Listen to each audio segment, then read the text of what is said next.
오늘 말씀으로 삶을 해석하라. 종교개혁주의를 통하여서 하나님의 말씀을, 성경을 다시 깊이 상고하기 원합니다.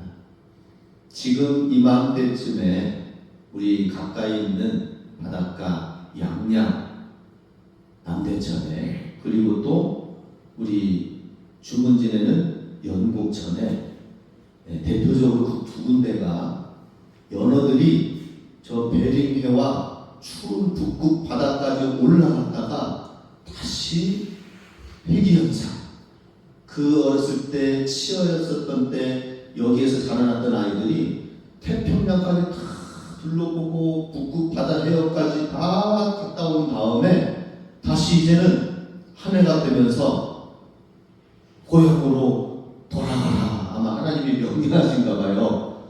그래서 새끼를 낳아라, 이세를 낳아라 하면서 열심히 하나님 주신 힘을 갖고 산 그것이 이제 연어들이 돌아올 때가 되어서 지금 한참 이제 양양에서는 곧 연어 축제가 또 일어나고 한답니다. 자, 그런데 거기까지는 우리가 들어서 아시지요. 근데 여기 한번 생각해 보시기 바랍니다. 모든 태평양, 베링 해역, 북극 해역을 다 돌고 이제 다시 고향으로 돌아가는 마음은, 연어의 마음은 어떠할까? 어렸을 적에는 아무것도 모르고 출발했지만 많은 것을, 아마 돌아오는 연어들은 상어에게, 큰 물고기에게 잡아먹히지 않고 살아 생존해서 많은 것을 경험하고 돌아오는 그 마음 심령은 아마 작은 마음이 될 수도 있겠고, 혹은 나의 마지막 때가 다가온 건 아닌가?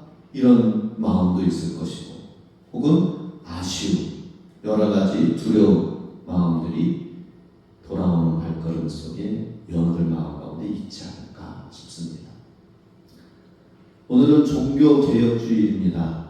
500주년이 넘었죠. 자, 이렇게 500년이 넘는 세월을 통하여서 그 전에 하나님께서 중세 가톨릭 시대에 마틴 루터라는 1517년 마틴 루터 종교개혁을 비텐베르크 교회 문 앞에 95개조 방방문을 딱 내걸으면서 하나님의 성경과는 위배됩니다, 말씀으로 돌아가야 됩니다 하고 외쳤던 종교개혁. 그래서 종교개혁은 말씀으로 돌아가는 거예요. 종교개혁 정신은 하나님 말씀, 하나님이 무엇을 말씀하시는지 말씀에 귀를 기울이자, 말씀으로 돌아가자라고 하는 것입니다. 연어는 남대천으로, 연곡천으로 본 돌아갈 그 회귀현상이 있듯이 우리도 하나님 말씀으로 돌아가야 된다는 것입니다. 그런데 마틴 루터가 말씀으로 돌아가서 가만히 보니까 정말 중요한 것은 지금 이 중세 시대 가운데에서 잘못된 것이 뭔가 설을 쌓고, 뭔가 업적을 가지고, 뭔가 물질을 가지고 하나님 앞에 나아가면은 그게 바른 믿음인 줄 알고 생각했지만, 마틴 루터가 말씀을 보니까 정말 바른 믿음은 무엇이에요? 오직 의인은 믿음으로 말미암아 살리라. 이 말씀, 로마서 1장의 말씀을 깊이 깨달았던 것입니다. 우리는 진짜 믿음으로 살아야 된다, 참된 진실한 믿음으로 살아야 된다라고 하는 것이었습니다. 그래서 종교개혁 정신은 말씀으로 돌아가라, 믿음으로 참된 믿음으로 돌아가라 라고 하는 것입니다. 오늘 창세기 31장 본문 말씀도 야곱이 자기의 본고향 베델, 그리고 또 가나안 땅으로 돌아가는 이야기가 되겠습니다. 야곱은 사실 이 가나안 땅에서 아브라함이 순종하여서 본토 친척 아비집을 떠나 나와 갈대아 우 지역을 나와서 순종하여 나오고 가서 가나안 땅에 이르렀습니다. 그리고 아브라함이 이삭을 낳고 이삭이 야곱을 낳음으로 인하여서 약속의 땅 가나안 땅에 살게 되었는데 그만 야곱은 가나안 땅에서 떠나가게 되었어요. 그 사건이 무엇이죠? 형 에사에게 돌아갈 장자권을 축복을 동생인 야곱이 대신 가르쳐서 받으려고 형 에서를 단팥죽에 속이고 또 형 아버지 이삭을 속여가지고 내가 에서입니다 하고 양털로 털 많은 형 에서 흉내내면서 대신 축복을 받았지요. 나중에 에서 형이 알면은 자기를 크게 위협을 할까봐 급히 도망가서 사랑하는 어머니 품을 떠나 나온 그 뒤로는 다시는 어머니를 보지 못하는 야곱이 되었고요. 그리고 이제 어디로 떠나갔습니까? 가나안 땅을 벗어나 삼촌 라반의 집으로 가게 되었습니다. 답단 아람 라반의 집으로 갑니다. 거기서 몇 년 동안 살게 되었습니까? 20년 동안 살게 되었어요. 가서 삼촌 라반이 그를 받아주면서 그래 여기서 그러면 좀 지내라. 그런데 거기에는 두 딸이 있었죠. 레아 동생 라헬. 그런데 라헬 동생이 더 이쁜 거예요. 라헬 동생을 저에게 아내로 주십시오라고 했는데 나중에 어떻게 됐습니까? 레아를 치러야만이 라헬을 얻을 수 있는 상황이 되어져서 라헬을 위해서 7년간 일하고 레아를 위해서 또 7년간 일하고 총 14년 동안 일하고 나니까 그래서야 이제 얻게 된 것이 딸 둘이에요. 손에는 쥐어져 있는 아무런 재산이 없고 딸 둘만 얻게 되었습니다. 그리고 자녀들과 함께 이제는 돌아가야지. 언젠가는 고향으로 돌아가야 되잖아요. 그렇죠? 아버지 이삭으로부터 장자권의 축복을 받았으니까 가나안 땅으로 돌아갈 그날을 생각했는데 어느덧 14년이 지나고 또 이제 6년의 세월이 걸립니다. 이유는 무엇입니까? 삼촌 라반이 야곱이 있으니까는 양떼가 점점 불어나고 뭔가 일이 잘 되어지니까 계속 붙잡아주는 거예요. 가나안 땅 약속의 땅으로 가지 말고 이곳에 그냥 머물러 살라고 하는 것입니다. 그러다 보니까 어떻게 됩니까? 6년 동안 더 일하게 되면서 그 싹을 이제 더 받으면서 지내고 있었습니다.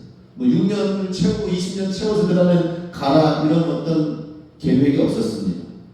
그런데 야곱에게는 지금 이제는 가나안 땅으로 돌아갈 이유가 없었어요. 여기서 이제는 삼촌 라반의 집에서 하나님 축복해 주시니까 낳는 양마다 다 자기에게 돌아올 축복의 양들로 가득 채워지니까 세상 가운데 채워지는 그 마음 속에는 하나님을 잊어버리고 돌아가야 될 본향 가나안 땅 약속의 땅을 잊어버리게 된다는 거예요. 우리 인간은 얼마나 간사한지 모릅니다. 하나님 채워주시는 축복을 우리에게 내가 손에 쥐면은 하나님을 잊어버려요. 예배를 잊어버려요.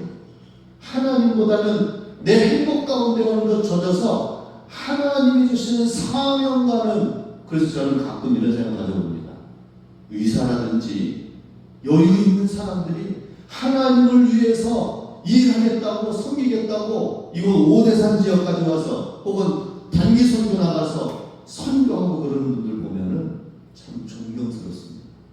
이야 어떻게 이렇게 그 가지고 있는 걸 내려놓고 낮아져서 주님의 일을 위한다고 이렇게 불편한 곳에 와서 봉사하고 일하고 섬기는 이 서울의 사람들을 보면은 참 대단하다 이런 생각을 존경하는 마음이 듭니다.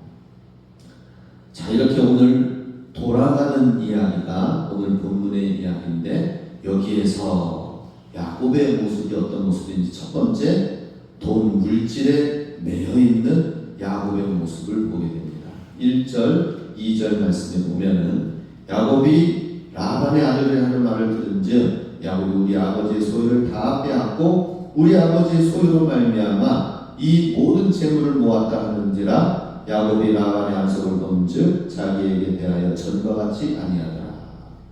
자, 지금 이제 6년간 일하면서 20년이 채워지는 때쯤에 야곱에게 이제는 좋지 않은 일들이 주변에서 일어나고 있습니다. 삼촌 라반의 안색이 좋지 않아요. 야곱을 바라보는 눈빛이 굉장히 안 좋은 거예요. 그리고 라반의 아들들이 이야기를 합니다.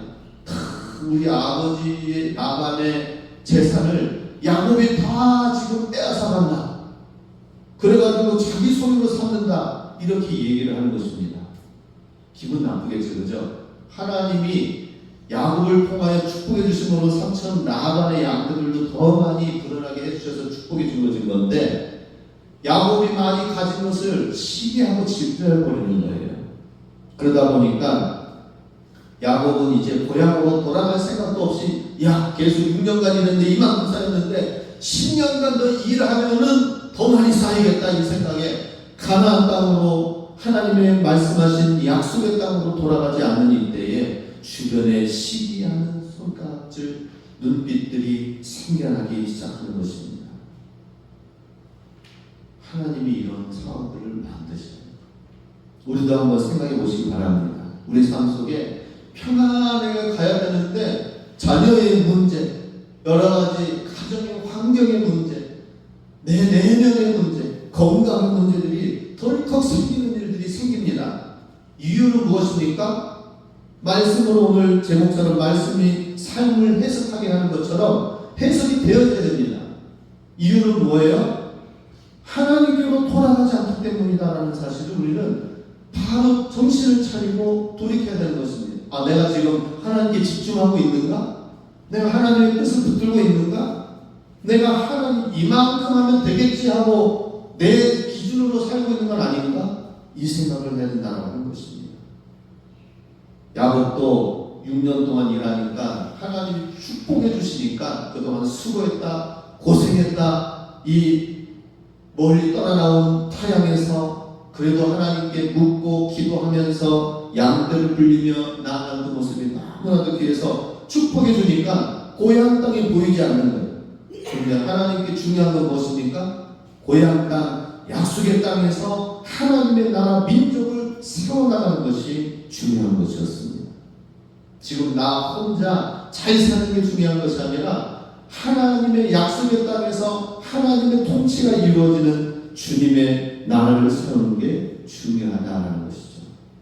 그래서 주님이 찾아오십니다. 3절 여호와께서 야곱에게 이르시되 내 조상의 땅 내 족속에게로 돌아가라. 내가 너와 함께 있으리라 하신지라.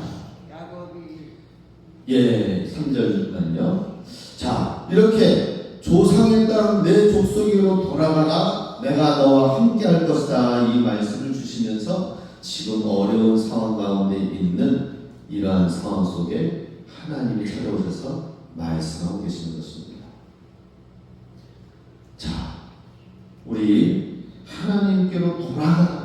하나님의 고향으로 돌아가라. 이것이 돼야 되는데, 사실 우리가 우리 삶 가운데 어려움이 없으면 하나님의 진실한 뜻과 음성과 계획과 인생의 목적을 제대로 붙잡지 못한다는 것입니다. 정치판 한번 보시기 바랍니다.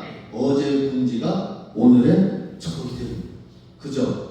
특히 요즘 정치를 보면은, 야, 옛날에 대통령 되라고 옆에서 같이 도와줬던 사람들이 막 뭐 이상하게 되어지고, 또 같은 야당이어서 한편에 있던 사람이 또 이렇게 되어지고, 뭐 완전히 뒤죽박죽합니다. 예. 야당과 여당 모두가 다 정치판은 다 배신의 세상이다 라는 것을 보게 됩니다. 그런데 이러한 세상 사람들의 모습도 그렇지만 우리가 살고 있는 이 세상도 사실 내 뜻대로 돌아가지 않고 내 원대로 돌아가지 않습니다. 그런데 이런 배신과 같은 이러한 문제들은 사실 우리에게 하나님의 신앙 안에서는 보약이 된다라고 하는 것입니다. 야곱이 고향을 찾게 되듯이 하나님을 찾아 돌아가게 되듯이 결국에는 내 삶 속에 있는 모든 문제와 어려움들은 뭐라고요? 보약이다, 보약. 예. 오늘 보약 한 첩 지어드립니다. 예. 믿음으로 보약을 잘 드시기 바랍니다. 내 삶 속에 있는 모든 문제와 어려운 문제들은 뭐라고요? 하나님께로 돌아가게 하는 보약이다. 보약. 모든 문제를 다시 믿음의 생각으로, 믿음의 시각으로 돌이켜서 해석하고 돌아보시기 바랍니다. 그리고 하나님께서 말씀하십니다. 내가 너와 함께 하리라. 내가 너와 함께 있으리라 라고 주님의 음성을 들려주신다 하는 것이죠. 마태복음 14장에 보면은 오병이어의 역사가 있습니다. 예수님께서 오병이어로 5,000명을 먹이시는 기적의 역사가 일어났습니다. 12강제가 남겨졌죠. 그 12강제들이 얼마나 많이 남아있습니까? 그런데 예수님께서 제자들을 급하게 그 무리들 속에서 따로 떼어서 배를 태워가지고 저 건너편으로 건너가라 하는 거예요. 아니 지금 기적 현장 가운데에서 막 사람들이 제자들한테 아마 사인 좀 해달라고 했을 거예요. 오늘날 같으면 그죠? 예수님의 제자들, 기적의 역사가 일어나는 이 예수님의 제자들, 제발 예수님 사인 좀 받아주세요. 베드로님 사인 좀 해주세요. 아마 제자들이 막 인기가 너무 높았을 거예요. 사람들이 막 존경했을 거예요. 우쭐대고 그랬을 거예요. 그런데 예수님께서 그 현장을 배를 태워서 떠나보냅니다. 그리고 나서는 떠나보내는 그 과정 속에 그만 밤이 저녁 때 떠나보내는 그 배가 밤에 풍랑을 맞게 되는 것입니다. 갈릴리 바다에서요. 아니 예수님이 떠나보내고 배 태워 보낸 그곳에서 풍랑을 맞게 됐습니다. 얼마나 문제가 됩니까? 그때에 저 풍랑에 막 죽어가는 이 위태로운 상황 속에 바다 한가운데에서 예수님이 걸어서 오시는 거예요. 제자들 앞에. 그런데 제자들은 예수님으로 알지 않냐고 무엇이라고 합니까? 유령이다 하는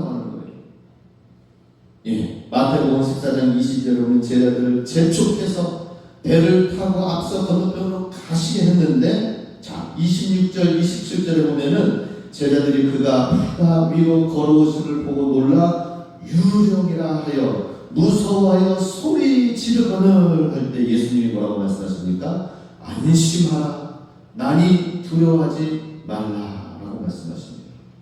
예수님께서 기적을 베풀어 주시고 능력을 행하실 때에는 능력의 그 예수님을 아시는데, 근데 사실은 예수님을 아는 게 아니라 뭐예요? 떡을 먹고 배부른, 기적으로 베푸는 제자들의 모습입니다. 예수님이 풍랑 가운데서도 우리를 이 상황 속에서도 똑같이 도우시고 내 가운데 저기가 오는 저 존재는 유령이 아니라 예수님이다라고 인식하고 믿음으로 알아차려야 되는데, 예수님은 보이지 않고 유령이 보이는 거예요. 우리도 한번 생각해 보시기 바랍니다. 성경에 오병이어의 역사가 쓰여진 것에 예수님이 기적의 역사는 알고 체험하고 그런 모습을 압니다. 예수님이 이렇게 채워주시는구나. 그런데 우리가 갑자기 풍랑을 만나면 어떻게 됩니까? 유령이다 라고 하는 거예요. 예수님이 보이지 않는 거예요. 우리도 정말 예수님과의 깊은 관계가, 신뢰가 쌓이지 않으면 예수님이 보이지가 않습니다. 예수님과 깊은 관계와 주님의 음성이 들려요. 많이 두려워하지 말라. 그래서 주님이 말씀하시니까 풍랑이 멎었습니다. 주님의 말씀으로 한 가지로 잠잠하게 된 것이죠. 우리는 풍랑과 같은 고난을 겪으면서 우리 신앙이 달라지게 되는 것입니다. 예전에 사탕만 달라고 하고 기적만 말하던 그런 어린아이 같은 신앙이 이제는 주님과의 신뢰 관계가 두터워지면서 상황과 환경과 여건이 바뀌어진다 하더라도 그곳에 예수님이 주님이시다, 주시다 하면서 우리가 나가야 되는데 유령이다 하는 거예요. 주님을 알아보지 못하는, 주님이 보이지 않는 거예요. 야곱은 물질과 또 양떼가 채워지니까 예수님의, 하나님의 그 뜻, 계획이 보이지 않아서 거기에 머물러 있었습니다. 그러나 주변 사람들의 시기와 질투와 손가락질이 있고 안색이 변하고 하니까 여기 있으면 안 되겠다. 이런 마음이 생길 때에 고향으로 돌아가라. 내가 너와 함께하리라 하고 말씀하십니다. 우리 삶 가운데 고난은 뭐예요? 하나님의 보약 한 척, 하나님의 축복, 하나님과 더 깊은, 그냥 세상 없어질, 그냥 한번 잠깐 나에게 주어지고 목마름을 채워주는 그것이 아니라 영원한 생수의 근원 되신 예수님을 만나라 이겁니다. 할렐루야. 예수님과의 신뢰 관계를 쌓이는 것이 진정한 축복이다라는 것입니다. 철이 녹이 씁니다. 철은 시간이 지나면은 녹슬어요. 바깥에 놔두면 이슬에 맞아서 금세 새로 산 가위도 금세 녹이 슬더라고요. 그런데 녹이 슬지 않는 게 있습니다. 이 철에다가 니켈과 그리고 여러 크롬을 잘 배합해가지고 만들면은 그게 뭐가 돼요? 스테인리스가 됩니다. 똑같은 철인데 작은 성분을 넣으니까 철 같은데 녹슬지 않는 스테인리스로 바뀌는 거예요. 똑같이 육신을 갖고 있는 우리의 예수님이 우리와 함께하면은 세상 가운데 녹슬지 않는 영원한 존재로 우리가 살게 된다는 것입니다. 할렐루야. 예수님과 함께해야 녹슬지 않습니다. 예수님과 함께 연합해야 세상 가운데에서 어떤 어려움과 문제가 온다 하더라도 녹슬지 않는 스테인리스가 되는 거예요. 영원한 존재, 무너지지 않는 존재, 반석 위에 세워진 존재가 되는 것을 믿으시기 바랍니다. 야곱은 이런 물질에만 머물러 있는 곳에서 건지셔서 내가 너와 함께하겠다, 고향으로 돌아가라고 말씀하십니다. 두 번째 야곱의 모습은 분별력이 없다라는 것입니다. 4절 보면 야곱이 사람을 보내어 라헬과 레아를 자기 양떼가 있는 들로 불러다가, 자 이제 출발하고 떠나야 되는데 그냥 내가 가겠다라고 하면 되는 것이 아니라 지금 라헬과 레아는 여기가 고향입니다. 그죠? 지금 바다나랑 자기 라반 아버지 집이 자기들의 고향이에요. 가나안 땅이 어딘지를 어떻게 알고 출발합니까? 그래서 라헬과 레아를 들로 이끌고 와서 조용히 그들을 설득시킵니다. 그런데 여기에 보면은 라헬과 레아가 나옵니다. 라헬을 먼저 설득시킨 것을 보게 됩니다. 사실 언니는 누구예요? 레아입니다. 그러면 레아와 라헬이라고 해야 되는데 여전히 야곱에게는 중심이 라헬에게 있는 거예요. 얼굴이 예쁜 라헬, 마음 가운데 야곱은 늘 라헬 생각입니다. 그런데 하나님께서는 아마 공평하신 하나님인 것 같아요. 얼굴이 라헬보다 이쁘지 못한 레아는 그럼에도 불구하고 하나님께 기도하고 또 조강지처로서 야곱을 위해서 정말 열심히 섬기고 그 위치를 잘 해서 자녀도 쑥쑥 낳고 그랬습니다.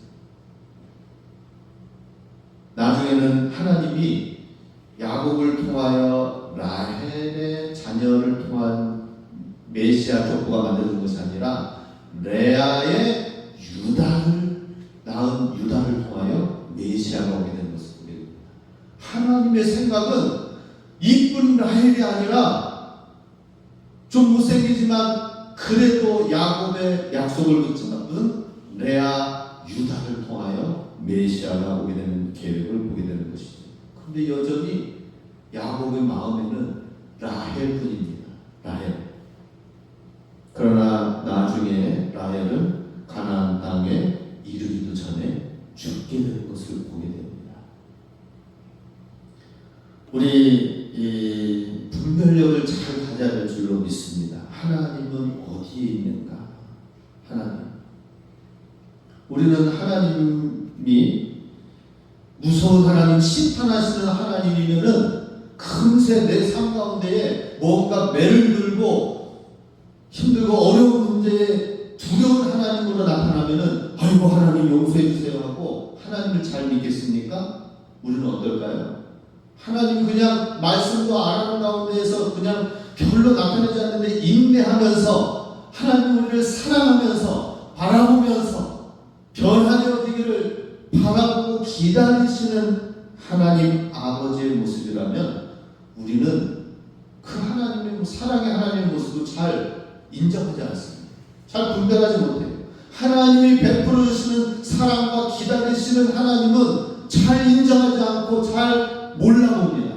그러다가 하나님이 한번 매를 들면 그제서야 아이고 하나님 하는데 그때야만 하나님 찾아서 되겠습니까? 아니잖아요. 그죠? 분별력이 있어야 됩니다. 하나님이 매를 들어서 그때야 정신 차리겠다 하는 것이 아니라 내 삶 가운데 하나님이 얼마나 나에게 약점도 많고 잘 믿음도 갖지도 못하고 하나님 기뻐하시는 모습도 없는데도 불구하고 내게 베풀으신 사랑이 계속 날마다 있는 거, 하나님이 기다리시는 사랑을 보면은 그 사랑에 그 은혜에 날마다 감사하면서 하나님을 더 인정하며 나가야 되지 않겠습니까? 그 하나님께 더 잘해야 되지 않겠습니까?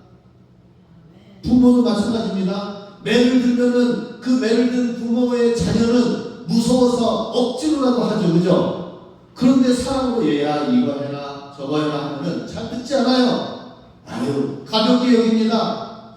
그럼 어떻게 됩니까? 사랑의 부모님, 인내하는 부모님의 말을 무시하는 자녀들이 된다는 것입니다. 우리는 분별해야 됩니다. 사랑의 하나님. 야곱은 라헬을 끝까지 붙듭니다. 그러나 하나님은 레아에게 마음과 중심이 있었다 하는 것입니다. 우리 신앙생활하면서 말씀으로 붙들어야, 잘 분별해야 됩니다. 말씀 안에서 하나님이 원하시고 하나님이 기뻐하시는 것은 무엇인가 분별해야 될 것입니다. 자, 마지막으로 세 번째, 이제 드디어 베델의 하나님이 돌아가게 하신다 하는 것입니다. 13절 같이 있습니다. 나는 베델의 하나님이라 내가 거기서 기둥에 기름을 붓고 거기서 내게 서원하였으니 지금 일어나 이곳을 떠나서 내 출생지로 돌아가라 하셨느니라. 자, 아버지 집에서 도망 나와서 삼촌 라반의 집으로 가는 그 길목에 베델이라는 지역에서 돌베개를 베고 야곱의 사다리가 오르락내리락 하는 것을 보면서 하나님을 만난 그 하나님, 이곳은 베델이라 하나, 하나님의 집이다. 하나님이 이곳에 계시는구나. 이 험악한 적막한 광야에서 이곳에서도 하나님이 계시는구나 하는 것을 만난 야곱의 베델의 하나님을 체험한 것이 있었습니다. 그 하나님을 체험한 것이 이제 다시 하나님이 나타나서 말씀하시니까 나는 베델의 하나님이라 하나님이 말씀하십니다. 내 출생지로 돌아가라고 말씀하십니다. 중간에 만났던 그 하나님이 내가 출생지로 다시 돌아가고 고향으로 돌아가고 약속의 땅으로 돌아가는 데 있어서 내가 너와 함께 하겠다라고 말씀하십니다. 자, 우리가 하나님께로 돌아가는 길에 있어서 우리는 분별해야 됩니다.